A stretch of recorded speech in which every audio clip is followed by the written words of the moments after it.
My name is Meredith Fisher. At 33, I had designed data systems that processed 400 million transactions a day across 9 states. My brother called me the family failure. He said it at his own wedding, in front of 200 guests, standing next to his bride's multi-millionaire father. My parents backed him up. My mother added her favorite line, the one she'd been polishing for years. And the man Liam was trying so hard to impress went still, looked at me, and said 5 words that cracked the evening wide open. What happened after that, what it cost Liam, what it cost my parents, what it finally gave me permission to stop caring, none of them saw coming. I barely did either. Welcome back to Calm Drama Stories. Quiet stories about ordinary women, impossible families, and the moment the truth finally stands up on its own.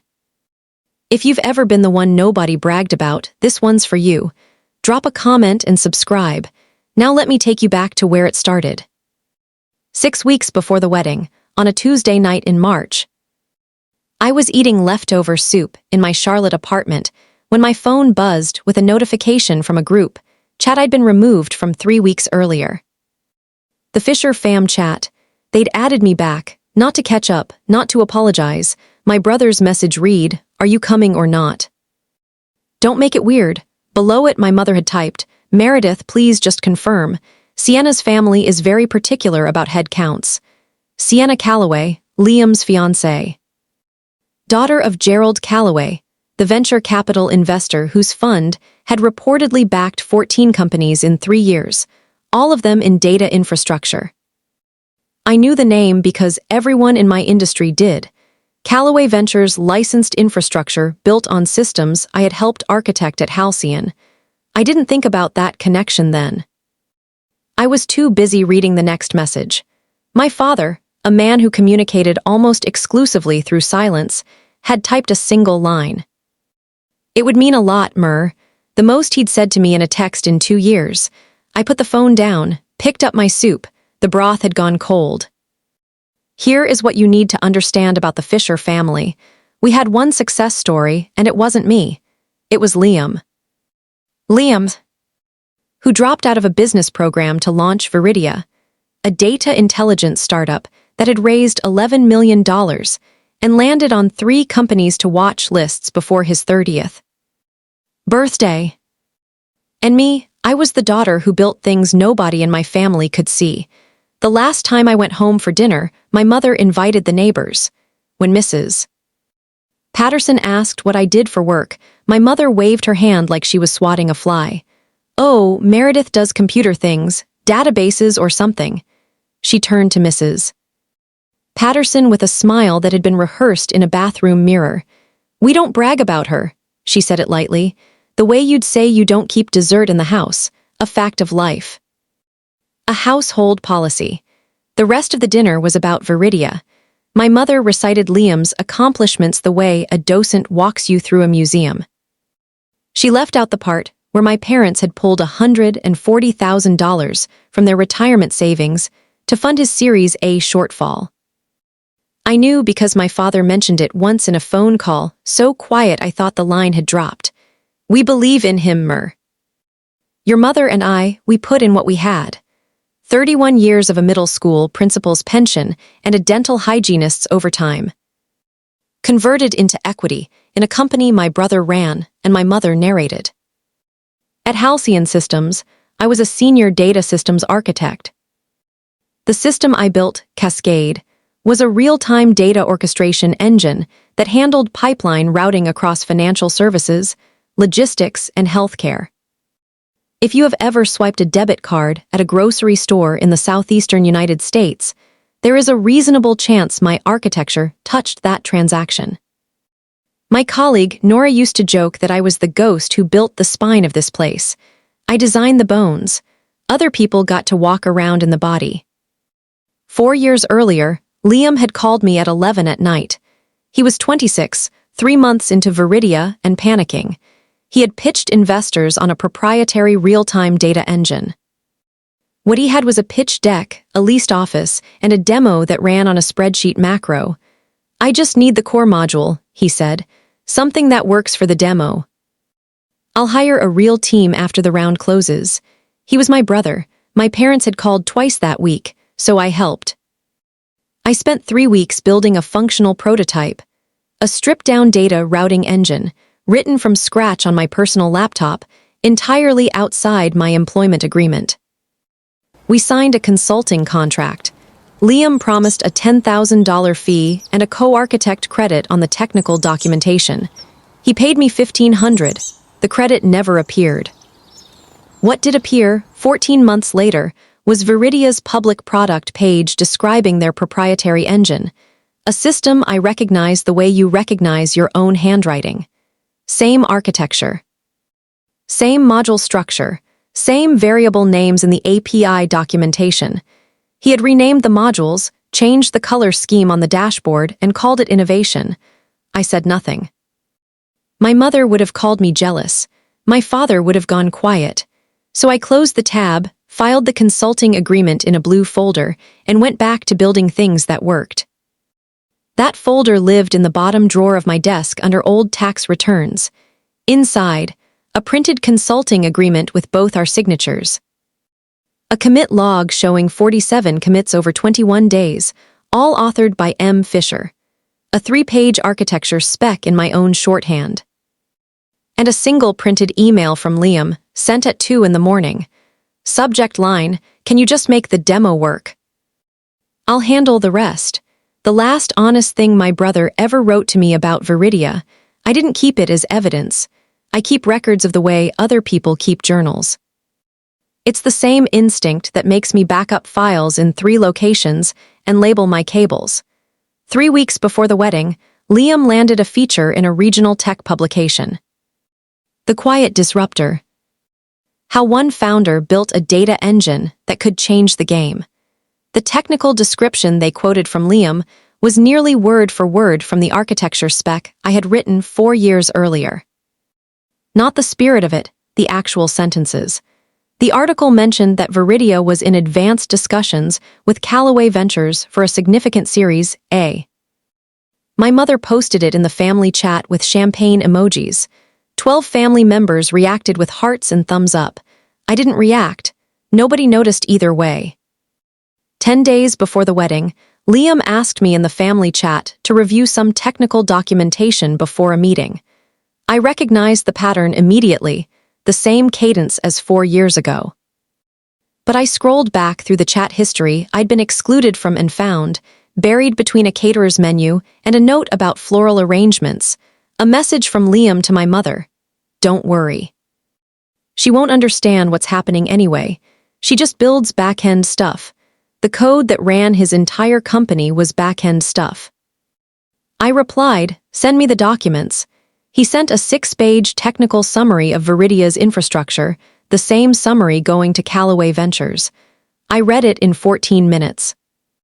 The architecture overview was mostly accurate because he was describing my work, but the scalability projections were fabricated. The throughput numbers were inflated by a factor of 3. And the section labeled * proprietary innovation described a load distribution algorithm I had published in a Halcyon white paper 2 years earlier. Liam hadn't just borrowed my code. He had built an entire narrative around it, one where he was the genius and the engine was his invention. And now he needed me to proofread the lie before he handed it to his fiancée's father. I closed the document. I did not reply. The full picture came together on a Monday morning at Halcyon's stand-up meeting. Our VP of Client Relations mentioned that Callaway Ventures had recently renewed their enterprise license for Cascade. Gerald Callaway apparently reviewed the architecture documentation himself when they first signed, she said. He told our sales team it was some of the cleanest system design he'd seen in 20 years. She looked at me. "That was your work, Meredith." I nodded, took a sip of coffee. But a cold wire connected 2 points I had been keeping separate. Gerald Callaway knew Cascade. Gerald Callaway was about to invest in Viridia. Viridia's engine was Cascade's younger sister.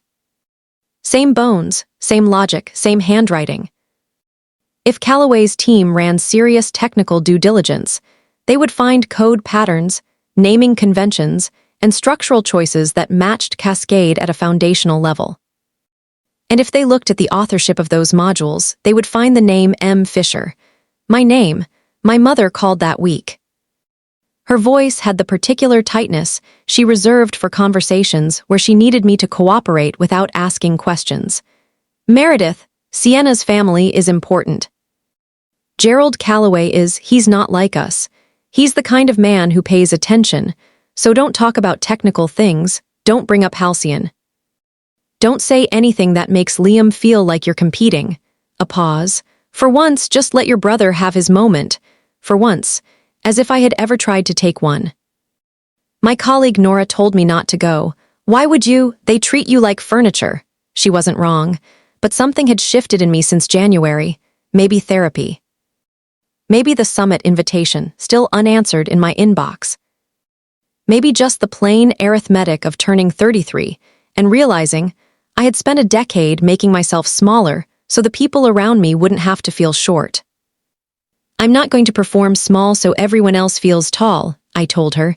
Nora raised her eyebrows. That's a bumper sticker. It's also true, I went. I wore a dark green dress, nothing attention-getting, and arrived at a venue that smelled like fresh flowers and money. The Calloway family occupied one side of the room with the practiced ease of people who had never had to rehearse looking comfortable. I found my seat.